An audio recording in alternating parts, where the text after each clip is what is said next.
ਸੋ ਅੱਜ ਮੈਂ ਤੁਹਾਡੇ ਨਾਲ ਇੱਕ ਆਲ ਇੰਡੀਆ ਕਿਸਾਨ ਕਾਂਗਰਸ ਦਾ ਇੱਕ ਪ੍ਰੋਟੈਸਟ ਰੋਸ ਮੁਜ਼ਾਹਰਾ ਤੁਹਾਡੇ ਨਾਲ ਸਾਂਝਾ ਕਰਨਾ ਚਾਹੁੰਦਾ। 9 ਤਰੀਕ 9 ਦਸੰਬਰ ਦਿਨ ਸ਼ੁੱਕਰਵਾਰ ਜੰਤਰ ਮੰਤਰ ਵਿਖੇ ਦਿੱਲੀ ਅਸੀਂ ਇੱਕ ਕਿਸਾਨਾਂ ਵੱਲੋਂ ਅਤੇ ਖੇਤ ਮਜ਼ਦੂਰਾਂ ਦੇ ਹੱਕ ਵਿੱਚ ਇੱਕ ਬਹੁਤ ਵੱਡਾ ਧਰਨਾ ਸਾਰੇ ਦੇਸ਼ ਦੇ ਕਿਸਾਨਾਂ ਨੂੰ ਬੁਲਾ ਕੇ ਉੱਥੇ ਲਾਉਣਾ ਚਾਹੁੰਦੇ ਆ। ਔਰ ਉਹਦੇ ਕਾਰਨ ਇਹ ਹੈ ਕਿ ਤੁਸੀਂ ਸਾਰੇ ਜਾਣਦੇ ਹੋ ਕਿ ਬਹੁਤ ਵੱਡਾ ਕਿਸਾਨੀ ਅੰਦੋਲਨ ਹੋਇਆ ਸੰਯੁਕਤ ਕਿਸਾਨ ਮੋਰਚੇ ਵੱਲੋਂ, ਔਰ ਸਾਰੀ ਦੁਨੀਆ ਦੇ ਕਿਸਾਨਾਂ ਨੇ ਤੇ ਦੇਸ਼ ਭਰ ਦੇ ਕਿਸਾਨਾਂ ਨੇ, ਪੰਜਾਬ ਵਾਲਿਆਂ ਨੇ, ਹਰਿਆਣੇ ਵਾਲਿਆਂ ਨੇ ਉਹਦੇ ਵਿੱਚ ਬਹੁਤ ਵੱਡੇ ਪੱਧਰ ਦੇ ਉੱਤੇ ਆਪਣਾ ਜਿਹੜਾ ਸੀਗਾ ਗੁੱਸਾ ਜ਼ਾਹਰ ਕੀਤਾ। ਸਵਾ ਸਾਲ ਬਿਠਾਉਣ ਤੋਂ ਬਾਅਦ ਮੋਦੀ ਸਾਹਿਬ ਦੀ ਸਰਕਾਰ ਨੇ ਉਹਨਾਂ ਨਾਲ ਚੋਣਾਂ ਆ ਰਹੀਆਂ ਸੀਗੀਆਂ ਸੂਬਿਆਂ ਦੀਆਂ ਤੇ ਉਹਨਾਂ ਨਾਲ ਸਮਝੌਤਾ ਕਰ ਲਿਆ। ਯੂਪੀ ਦੀ ਚੋਣ ਆ ਰਹੀ ਸੀ ਕਿ ਤੁਸੀਂ ਜਾਓ, ਅਸੀਂ ਤੁਹਾਡੀਆਂ ਸਾਰੀਆਂ ਗੱਲਾਂ ਪ੍ਰਵਾਨ ਕਰ ਲਈਆਂ। ਲੇਕਿਨ ਅੱਜ ਸਵਾ ਸਾਲ ਬੀਤਣ ਤੋਂ ਬਾਅਦ ਉਹਨਾਂ ਨਾਲ ਧੋਖਾ ਹੋਇਆ ਵਾ, ਉਹਨਾਂ ਨਾਲ ਬੇਈਮਾਨੀ ਹੋਈ ਆ। ਇਸ ਕਰਕੇ ਅੱਜ ਮੈਂ ਇੱਕ ਚਿੱਠੀ ਲਿਖ ਰਿਹਾ ਵਾਂ ਪ੍ਰਾਈਮ ਮਿਨਿਸਟਰ ਸਾਹਿਬ ਨੂੰ, ਔਰ ਉਹਦੇ 'ਚ ਉਹਨਾਂ ਨੂੰ ਕੀਤੇ ਹੋਏ ਵਾਅਦੇ ਜਿਹੜੇ ਉਹ ਯਾਦ ਕਰਾ ਰਿਹਾ ਅਤੇ ਕੁਝ ਹੋਰ ਅੱਛੀਆਂ ਗੱਲਾਂ ਜਿਹੜੀਆਂ ਕਿਸਾਨਾਂ ਦੇ ਤੇ ਖੇਤ ਮਜ਼ਦੂਰਾਂ ਦੇ ਹੱਕ ਵਿੱਚ ਨੇ। ਇਹ ਸਾਡਾ ਨੁਕਤਾ ਹੋਵੇਗਾ, ਸਾਡਾ ਮੁੱਦਾ ਹੋਵੇਗਾ ਜਿਹੜਾ ਸਾਡਾ ਆਲ ਇੰਡੀਆ ਕਿਸਾਨ ਕਾਂਗਰਸ ਵੱਲੋਂ ਧਰਨਾ ਜੰਤਰ ਮੰਤਰ ਵਿਖੇ 9 ਦਸੰਬਰ ਦਿਨ ਸ਼ੁੱਕਰਵਾਰ ਵਿਖੇ ਹੋਵੇਗਾ। ਇੱਕ ਤਾਂ ਮੈਂ ਤੁਹਾਨੂੰ ਅਪੀਲ ਕਰਨੀ ਸਾਰਿਆਂ ਨੇ ਕਿ ਉੱਥੇ ਵੱਧ ਤੋਂ ਵੱਧ ਤੁਸੀਂ ਪਹੁੰਚਣ ਦੀ ਕੋਸ਼ਿਸ਼ ਕਰਨੀ। ਮਸਲੇ ਉਹੀ ਨੇ ਕਿ ਅੱਜ ਸਾਰੇ ਦੇਸ਼ ਵਿੱਚ ਜਿਹੜਾ ਕਿਸਾਨ ਆ ਤੇ ਖੇਤ ਮਜ਼ਦੂਰ ਉਹ ਪਿਸ ਰਿਹਾ ਵਾ ਮਹਿੰਗਾਈ ਦੇ ਕਰਕੇ। ਉਹਦੀ ਜਿਹੜੀਆਂ ਜੋ ਕਾਸਟ ਆਫ ਇਨਪੁਟ ਹੈ ਫਸਲਾਂ ਦੀ ਉਹ ਬਹੁਤ ਜ਼ਿਆਦਾ ਵੱਧ ਚੁੱਕੀ ਤੇ ਜਿਹੜੀ ਉਹਨੂੰ MSP ਮਿਲਦੀ ਉਹ ਬਹੁਤ ਘੱਟ ਮਿਲਦੀ। MSP ਵੀ ਸਿਰਫ 2-2.5 ਸੂਬਿਆਂ 'ਚ ਹੀ ਮਿਲਦੀ, ਬਾਕੀ ਤਾਂ ਮਿਲਦੀ ਨਹੀਂ ਕਿਤੇ ਵੀ ਸਾਰੇ ਦੇਸ਼ ਵਿੱਚ। ਸੋ ਇਸ ਕਰਕੇ ਸਭ ਤੋਂ ਵੱਡੀ ਜਿਹੜੀ ਡਿਮਾਂਡ ਸੀਗੀ ਕਿਸਾਨੀ ਅੰਦੋਲਨ ਦੇ ਵਿੱਚ ਜਿਹੜਾ ਸਮਝੌਤਾ ਹੋਇਆ ਕਿ ਮਿਨੀਮਮ ਸਪੋਰਟ ਪ੍ਰਾਈਸ ਜਿਹੜੀ ਉਹ ਸਾਰੇ ਦੇਸ਼ ਵਿੱਚ 23 ਫਸਲਾਂ ਦੇ ਉੱਤੇ ਲਾਗੂ ਕੀਤੀ ਜਾਵੇ। ਔਰ ਇਹ ਐਵੇਂ ਨਹੀਂ ਕਿ ਅਸੀਂ MSP ਦਿੱਤੀ, ਜਿੱਦਾਂ ਬਹੁਤ ਸਾਰੇ ਸੂਬਿਆਂ ਵਿੱਚ MSP ਹੈਗੀ ਲੇਕਿਨ ਐਵੇਂ 500-700 ਹਜ਼ਾਰ ਰੁਪਇਆ ਕੁਇੰਟਲ ਤੋਂ ਘੱਟ ਮਿਲਦੀ ਹੈ। ਇਸ ਦਾ ਫਾਰਮੂਲਾ ਜਿਹੜਾ ਸੀਗਾ ਸਵਾਮੀਨਾਥਨ ਕਮੇਟੀ ਰਿਪੋਰਟ ਦੀ ਜਿਹੜੀ ਰਿਕਮੈਂਡੇਸ਼ਨ ਸੀਗੀ C2 ਪਲੱਸ 50% ਫਾਰਮੂਲੇ ਦੇ ਹਿਸਾਬ ਦੇ ਨਾਲ, ਮਤਲਬ ਕਿ ਟੋਟਲ ਕੁੱਲ ਲਾਗਤ ਤੁਹਾਡੀ ਕੈਲਕੂਲੇਟ ਕਰਨ ਤੋਂ ਬਾਅਦ ਤੁਹਾਨੂੰ ਜਿਹੜਾ ਹੈਗਾ 50% ਤੋਂ ਉੱਤੇ ਜਿਹੜਾ ਮੁਨਾਫਾ ਦਿੱਤਾ ਜਾਵੇਗਾ ਤੁਹਾਡੀਆਂ ਫਸਲਾਂ ਦਾ। ਉਸ ਹਿਸਾਬ ਨਾਲ ਅੱਜ ਕਣਕ ਦਾ ਭਾਅ ਜਿਹੜਾ ਤਕਰੀਬਨ 4000 ਰੁਪਏ ਕੁਇੰਟਲ ਹੋਣਾ ਚਾਹੀਦਾ ਵਾ, ਜਿਹਦੇ ਨਾਲ ਕਿਸਾਨਾਂ ਨੂੰ 4 ਪੈਸੇ ਬਚ ਸਕਦੇ ਨੇ। ਔਰ ਮੋਦੀ ਸਾਹਿਬ ਦੀ ਸਰਕਾਰ ਨੇ 2019 ਦੇ ਚੋਣ ਮੈਨੀਫੈਸਟੋ ਵਿੱਚ ਇਹ ਆਪ ਵਾਅਦਾ ਕੀਤਾ ਸੀ ਕਿ ਅਸੀਂ ਸਵਾਮੀਨਾਥਨ ਕਮੇਟੀ ਦੀ ਰਿਪੋਰਟ ਲਾਗੂ ਕਰਾਂਗੇ ਅਤੇ ਕਿਸਾਨੀ ਨੂੰ ਅਸੀਂ ਉਹਦੀ ਜਿਹੜੀ ਆਮਦਨ ਹੈ ਉਹ ਦੁੱਗਣੀ ਕਰਾਂਗੇ 2022 ਤੱਕ, ਜਿੱਥੇ ਆਪਾਂ ਅੱਜ ਖੜੇ ਹਾਂ। ਲੇਕਿਨ ਕਿਸੇ ਨੇ ਨਹੀਂ ਕੀਤੀ। ਉਹੀ ਸਾਰਾ ਜ਼ੋਰ ਭਾਰਤ ਦੀ ਸਰਕਾਰ ਦਾ ਸ਼ਹਿਰੀਕਰਨ ਤੇ ਲੱਗਿਆ ਹੋਇਆ, ਸ਼ਹਿਰਾਂ ਦੇ ਉੱਤੇ ਸਾਰਾ ਫੋਕਸ ਕੀਤਾ ਜਾ ਰਿਹਾ, ਪਿੰਡਾਂ 'ਚ ਲੋਕਾਂ ਦਾ ਜਿਹੜਾ ਕੋਈ ਧਿਆਨ ਨਹੀਂ ਰੱਖਿਆ ਜਾ ਰਿਹਾ। ਇਸੇ ਨਾਲ ਜਿਹੜੀ ਉਹਨਾਂ ਨੇ ਕਮੇਟੀ ਬਣਾਈ ਸੀ MSP ਦੇ ਮੁਤਲਕ ਗੱਲ ਕਰਨ ਲਈ, ਉਹਦੇ 'ਚ ਕਿਸਾਨਾਂ ਨੂੰ ਲਿਆ ਹੀ ਨਹੀਂ ਕਿਸੇ ਨੂੰ। ਇੱਕ IAS ਅਫਸਰ ਜਿਹੜੇ ਦਿੱਲੀ ਬੈਠੇ ਨੇ ਰਿਟਾਇਰਡ ਐਗਰੀਕਲਚਰ ਸੈਕਟਰੀ, ਉਹਨਾਂ ਦੇ ਅਧੀਨ ਬਣਾਤੀ। ਉਹ ਕਮੇਟੀ ਦੁਬਾਰਾ ਬਣਨੀ ਚਾਹੀਦੀ ਆ। ਔਰ ਇਸੇ ਤਰ੍ਹਾਂ ਹੀ ਜਿਹੜਾ ਜੋ ਕਰਜ਼ਾ ਚੜਿਆ ਵਾ ਕਿਸਾਨਾਂ ਤੇ, ਇਕੱਲੇ ਪੰਜਾਬ ਦੀ ਆਪਾਂ ਗੱਲ ਕਰਦੇ ਜਾਣਦੇ ਕਿ 1 ਲੱਖ ਕਰੋੜ ਰੁਪਏ ਦਾ ਕਰਜ਼ਾ ਛੋਟੇ ਤੇ ਦਰਮਿਆਨੇ ਕਿਸਾਨ ਦੇ ਉੱਤੇ, ਜਦ ਕਿ BJP ਨੇ ਇਹਨਾਂ ਲੋਕਾਂ ਦਾ ਕਰਜ਼ਾ ਮਾਫ ਕਰਨਾ ਜਾਂ ਖੇਤ ਮਜ਼ਦੂਰਾਂ ਦਾ ਕਰਜ਼ਾ ਮਾਫ ਕਰਨ ਦੀ ਬਜਾਏ ਪਿਛਲੀ ਪਾਰਲੀਮੈਂਟ ਵਿੱਚ ਖੁਲਾਸਾ ਕੀਤਾ ਗਿਆ ਕਿ ਅਸੀਂ ਪਿਛਲੇ 5 ਸਾਲਾਂ ਵਿੱਚ BJP ਦੀ ਕੇਂਦਰ ਸਰਕਾਰ ਨੇ 10 ਲੱਖ ਕਰੋੜ ਰੁਪਇਆ ਕਾਰਪੋਰੇਟ ਘਰਾਣਿਆਂ ਦਾ ਮਾਫ ਕੀਤਾ ਵਾ। ਅਡਾਨੀਆਂ ਦਾ, ਅੰਬਾਨੀਆਂ ਦਾ, ਟਾਟਿਆਂ ਦਾ, ਬਿਰਲਿਆਂ ਦਾ, ਇੱਕ ਘਰ ਦਾ ਕਹਿ ਰਹੀ 2-2, 2.5-2.5, 3-3, 5-5 ਹਜ਼ਾਰ ਕਰੋੜ ਰੁਪਇਆ ਇੱਕ ਝਟਕੇ 'ਚ ਮਾਫ ਕਰ ਦਿੱਤਾ। ਲੇਕਿਨ ਜਿਹੜਾ ਕਿਸਾਨਾਂ ਦਾ ਕਰਜ਼ਾ ਲੱਖ ਰੁਪਇਆ, 2 ਲੱਖ ਰੁਪਇਆ, 5 ਲੱਖ ਰੁਪਇਆ, ਉਹ ਕਿਸੇ ਨੇ ਮਾਫ ਨਹੀਂ ਕੀਤਾ। ਔਰ ਇਹ ਕਰਜ਼ਾ ਕਰੋੜਾਂ ਘਰਾਣਿਆਂ ਦਾ ਵਾ। ਜੇ ਆਪਾਂ ਸਾਰੇ ਦੇਸ਼ ਵਿੱਚ ਕਿਸਾਨਾਂ ਤੇ ਖੇਤ ਮਜ਼ਦੂਰਾਂ ਦੀ ਗੱਲ ਕਰੀਏ ਤਾਂ ਇਹ ਕਰਜ਼ਾ ਜਿਹੜਾ ਵਾ ਇਹ ਕਰੋੜਾਂ ਫੈਮਿਲੀਜ਼ ਦਾ, ਜਦ ਕਿ ਜਿਹੜਾ ਕਾਰਪੋਰੇਟ ਦਾ ਮਾਫ ਹੋਇਆ ਉਹ ਚੰਦ ਪਰਿਵਾਰਾਂ ਦਾ ਕਰਜ਼ਾ ਸੀਗਾ। ਇਸ ਤਰ੍ਹਾਂ ਨਾਲ ਜਿਹੜਾ ਵਿਆਜ ਦੀ ਦਰ ਹੈ ਖੇਤੀ ਦੇ ਵਾਸਤੇ, ਉਹ ਮੈਂ ਸਮਝਦਾ ਕਿ ਬਹੁਤ ਜ਼ਿਆਦਾ ਵਾ। ਅੱਜ ਇੰਡਸਟਰੀ ਦਾ ਤੇ agriculture the rate of interest ਬੈਂਕਾਂ ਦਾ ਸੇਮ ਹੀ ਆ ਕਿ ਆਪਾਂ ਜਿਹੜੇ ਵੱਡੇ ਕਾਰਪੋਰੇਟ ਨੇ, ਬਿਜ਼ਨਸਮੈਨ ਨੇ, ਕਿ ਉਹਨਾਂ ਦੇ ਨਾਲ ਅਸੀਂ ਮੁਕਾਬਲਾ ਕਰ ਸਕਦੇ ਹਾਂ, ਉਹਨਾਂ ਵਿਆਜ ਦੇ ਸਕਦੇ ਹਾਂ। ਸਾਰੀ ਦੁਨੀਆ ਦੇ ਵਿੱਚ ਜਿਹੜੇ ਵਿਕਸਿਤ ਦੇਸ਼ ਨੇ ਅਮਰੀਕਾ ਵਰਗੇ, ਉੱਥੇ ਰੇਟ ਆਫ ਇੰਟਰਸਟ ਮਸੀ 2 ਤੋਂ 2.5% ਹੈ ਐਗਰੀਕਲਚਰ ਦੇ ਉੱਤੇ। ਸਾਰਾ ਕੁਝ ਸਬਸਿਡਾਈਜ਼ ਆ। ਡੀਜ਼ਲ ਉਹਨਾਂ ਦਾ ਨੀਲੇ ਰੰਗ ਦਾ ਵਾ। ਜੇ ਉਹਨਾਂ ਦੀ ਫਸਲ ਫਰਜ਼ ਕਰੋ ਕਿਸੇ ਸਾਲ ਜ਼ਿਆਦਾ ਆ ਗਈ ਆ, ਉਹ ਤੁਹਾਡੀ ਜ਼ਮੀਨ ਖਾਲੀ ਰੱਖਣ ਦਾ ਵੀ ਪੈਸਾ ਦਿੰਦੇ ਨੇ। ਸੋ ਅਸੀਂ ਚਾਹੁੰਦੇ ਕਿ ਜਿਹੜਾ ਰੇਟ ਆਫ ਇੰਟਰਸਟ ਹੈ ਬੈਂਕਾਂ ਦਾ, ਉਹ ਐਗਰੀਕਲਚਰ ਸੈਕਟਰ ਵਿੱਚ ਸਿੱਧਾ 50% ਘਟਾਇਆ ਜਾਵੇ। ਅੱਧਾ ਰੇਟ ਅਗਰ 11% ਜਾਂ 10% ਹੈ, ਉਹਨੂੰ 4.5-5% ਦੇ ਉੱਤੇ ਲਿਆਇਆ ਜਾਵੇ ਤਾਂ ਕਿ ਕਿਸਾਨੀ ਜਿਹੜੀ ਹੈ ਉਹ ਪ੍ਰੋਫਿਟੇਬਲ ਹੋ ਸਕੇ। ਇੱਕ ਬਿਜਲੀ ਦਾ ਬਿੱਲ ਧੋਖਾ ਹੋਇਆ ਕਿਸਾਨਾਂ ਨਾਲ, ਇਲੈਕਟ੍ਰਿਸਿਟੀ ਅਮੈਂਡਮੈਂਟ ਬਿੱਲ, ਉਹ ਬੇਈਮਾਨੀ ਕੀਤੀ BJP ਨੇ, ਉਹਨੂੰ ਵਾਅਦਾ ਕਰਕੇ ਮੁੜ ਕੇ ਪਾਰਲੀਮੈਂਟ ਵਿੱਚ ਇੰਟਰੋਡਿਊਸ ਕੀਤਾ। ਉਹਦਾ ਵਿਰੋਧ ਕਰਾਂਗੇ।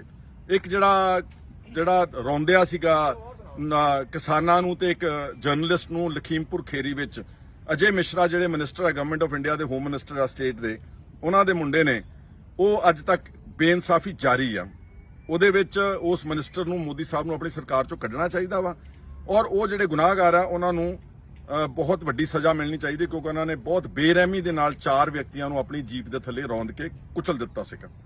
ਇਸੇ ਤਰ੍ਹਾਂ ਹੀ ਕ੍ਰੌਪ ਇੰਸ਼ੋਰੈਂਸ ਇੱਕ ਚੱਲ ਰਹੀ ਆ ਵੈਸੇ ਦੇਸ਼ ਵਿੱਚ ਪ੍ਰਧਾਨ ਮੰਤਰੀ ਬੀਮਾ ਯੋਜਨਾ, ਲੇਕਿਨ ਉਹ ਸਾਰੇ ਮੈਂ ਸੂਬਿਆਂ 'ਚ ਗਿਆ, ਉੜੀਸਾ 'ਚ, ਛੱਤੀਸਗੜ੍ਹ 'ਚ, ਮੱਧ ਪ੍ਰਦੇਸ਼, ਉਹ ਫਲॉप ਆ। ਉਹ ਸਾਰੀ ਜਿਹੜੀ ਕਰਪਸ਼ਨ ਦੇ ਨਾਲ ਤੇ ਉਹ ਜਿਹੜਾ ਅਸਲ ਬੀਮਾ ਮਿਲਣਾ ਚਾਹੀਦਾ ਕਿਸੇ ਖਰਾਬੇ ਦਾ ਫਸਲਾਂ ਦਾ ਕਿਸਾਨਾਂ ਨੂੰ, ਉਹ ਬਿਲਕੁਲ ਨਹੀਂ ਮਿਲ ਰਿਹਾ। ਇਹ ਉਹ ਮਸਲਾ ਹੋਵੇਗਾ ਸਾਡਾ। ਇੱਕ ਸਾਰੇ ਦੇਸ਼ ਵਿੱਚ ਸਭ ਨੂੰ ਪੈਨਸ਼ਨ ਦਿੱਤੀ ਜਾ ਰਹੀ ਆ। ਕੋਈ ਮੁਲਾਜ਼ਮ ਕੰਮ ਕਰਦਾ ਵਾ, 25 ਸਾਲ ਨੌਕਰੀ ਕਰਦਾ, ਉਹਨੂੰ ਚੰਗੀ ਮੋਟੀ ਪੈਨਸ਼ਨ ਮਿਲਦੀ ਆ। ਪੋਲੀਟੀਕਲ ਬੰਦਿਆਂ ਨੂੰ ਵੀ ਪੈਨਸ਼ਨ ਮਿਲਦੀ ਆ, ਲੇਕਿਨ ਕਿਸਾਨ ਤੇ ਖੇਤ ਮਜ਼ਦੂਰ ਜਿਹੜਾ ਸਾਰੀ ਜ਼ਿੰਦਗੀ ਕੰਮ ਕਰਦਾ, ਸਭ ਤੋਂ ਪਹਿਲਾਂ ਤੜਕੇ ਉੱਠਦਾ 4-5 ਵਜੇ ਸੂਰਜ ਚੜ੍ਹਨ ਤੋਂ ਪਹਿਲਾਂ, ਉਹਨਾਂ ਦੀਆਂ ਔਰਤਾਂ ਵੀ ਕੰਮ ਕਰਦੀਆਂ ਨੇ, ਆਪ ਉਹ ਸੌਂਦੇ ਨਹੀਂਗੇ। ਉਹ ਦੇਸ਼ ਦੀ ਸੇਵਾ ਹੀ ਆ। ਅਗਰ ਉਹ ਕੰਮ ਹੈਗਾ, ਉਹ ਕਿਸੇ ਦਾ ਜ਼ਾਤੀ ਕੰਮ ਨਹੀਂਗਾ। ਉਹਨਾਂ ਨੇ ਅਨਾਜ ਦਾ ਭੰਡਾਰ ਦੇਸ਼ ਦਾ ਭਰਿਆ ਵਾ, ਸਾਰੇ ਦੇਸ਼ ਨੂੰ ਭੁੱਖਮਰੀ ਚੋਂ ਕੱਢਿਆ ਵਾ। ਸੋ ਸਾਡੀ ਪ੍ਰਪੋਜ਼ਲ ਹੈਗੀ ਜਿਹੜੀ ਕਿ ਅਸੀਂ ਡਿਬੇਟੇਬਲ ਆ, ਅਸੀਂ ਆਪਣੀ ਮੈਨੀਫੈਸਟੋ ਜਿਹੜਾ ਕਾਂਗਰਸ ਦਾ ਬਣਾਵਾਂਗੇ 2024 ਚ, ਆਪਣੀ ਲੀਡਰਸ਼ਿਪ ਨਾਲ ਗੱਲ ਕਰਾਂਗੇ, ਲੇਕਿਨ ਅਸੀਂ ਪ੍ਰਪੋਜ਼ ਕਰ ਦੇਂਗੇ 5000 ਰੁਪਇਆ ਪ੍ਰਤੀ ਮਹੀਨਾ ਕਿਸਾਨਾਂ ਤੇ ਖੇਤ ਮਜ਼ਦੂਰਾਂ ਦੀ ਲਗਾਤਾਰ ਹਰ ਮਹੀਨੇ ਪੈਨਸ਼ਨ ਉਹਨਾਂ ਨੂੰ ਮਿਲਣੀ ਚਾਹੀਦੀ ਹੈ। ਇਸੇ ਤਰ੍ਹਾਂ ਜਿਹੜੇ ਗਰੀਬ ਨੇ, ਜਿਹੜੇ ਲੇਬਰ ਜਮਾਤ ਹੈਗੀ ਆ ਪਿੰਡਾਂ ਦੀ ਖੇਤੀ ਨਾਲ ਕਨੈਕਟਡ, ਨਾਟ ਸ਼ਹਿਰਾਂ ਵਾਲੀ ਨਹੀਂ ਮੈਂ ਗੱਲ ਕਰ ਰਿਹਾ, ਜਿਹੜੀ ਫਾਰਮ ਲੇਬਰਰਸ ਹੈਗੇ ਆ, ਉਹਨਾਂ ਦਾ ਬਹੁਤ ਮਾਮੂਲੀ ਜਿਹਾ ਕਰਜ਼ਾ, ਕਿਸੇ ਦਾ 25000 ਹੈ, ਕਿਸੇ ਦਾ 50000 ਹੈ, ਕਿਸੇ ਦਾ 60000 ਰੁਪਇਆ, ਉਹ ਸਾਰਾ ਕਰਜ਼ਾ ਰਾਈਟ ਆਫ ਹੋਣਾ ਚਾਹੀਦਾ। ਉਹ ਜਿਹੜਾ ਕਾਰਪੋਰੇਟ ਘਰਾਣਿਆਂ ਦਾ ਮਾਫ ਕੀਤਾ, ਉਹਦਾ ਚੀਚੀ ਤੋਂ ਵੀ ਘੱਟ ਹੈਗਾ ਵਾ ਕਰਜ਼ਾ, ਉਹ ਮਾਫ ਹੋਣਾ ਚਾਹੀਦਾ। ਉਹ ਸਾਡੇ ਏਜੰਡੇ ਦੇ ਉੱਤੇ ਲੈ ਕੇ ਅਸੀਂ ਜਾ ਰਹੇ। ਜਿਹੜੇ ਕਿਸਾਨਾਂ ਤੇ ਅੰਦੋਲਨ ਵਿੱਚ ਝੂਠੇ ਮੁਕੱਦਮੇ ਕੀਤੇ ਗਏ ਸੀਗੇ, 36000 35000 FIR ਦਰਜ ਆ, ਉਹ ਹਲੇ ਤੱਕ ਮੋਦੀ ਦੀ ਸਰਕਾਰ ਨੇ, ਮੋਦੀ ਸਾਹਿਬ ਦੀ ਸਰਕਾਰ ਨੇ ਉਹ ਰੱਦ ਨਹੀਂ ਕੀਤੀ।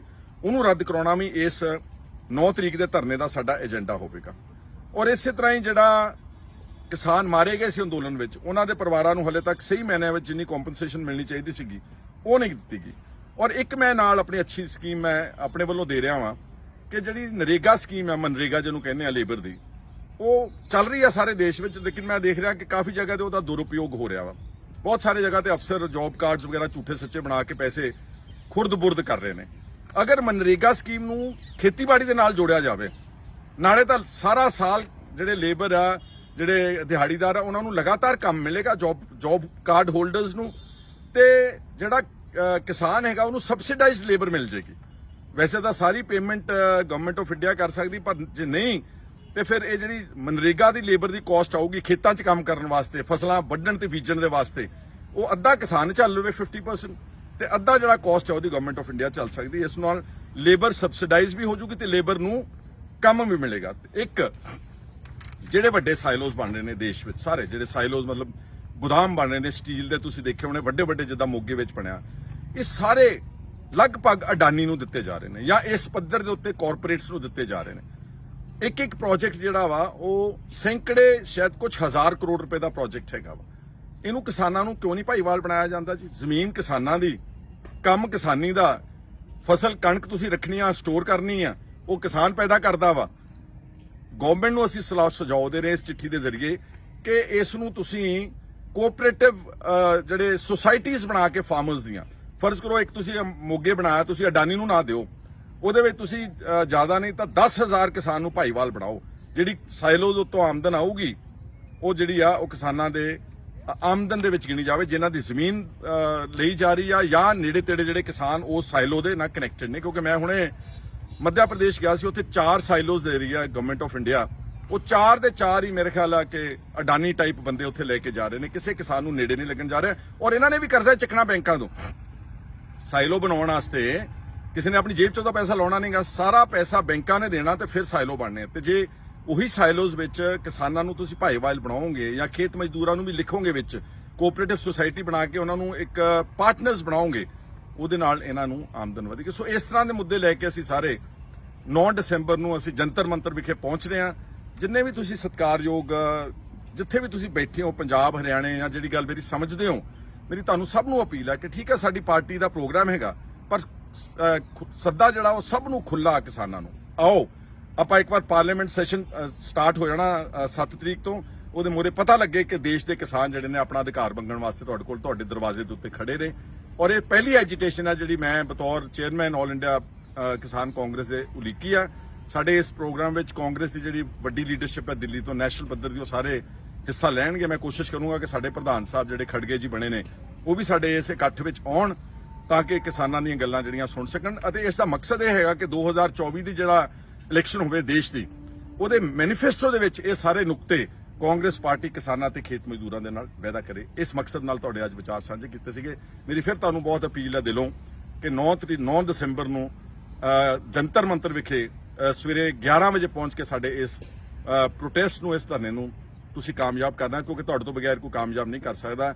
ਉਹ ਕਹਾਵਤ ਹੁੰਦੀ ਸੀ ਪਹਿਲਾਂ ਕਿਸੇ ਵੇਲੇ, ਉੱਤਮ ਖੇਤੀ, ਮੱਧ ਵਪਾਰ, ਨਿਖਿੱਧ ਨੌਕਰੀ।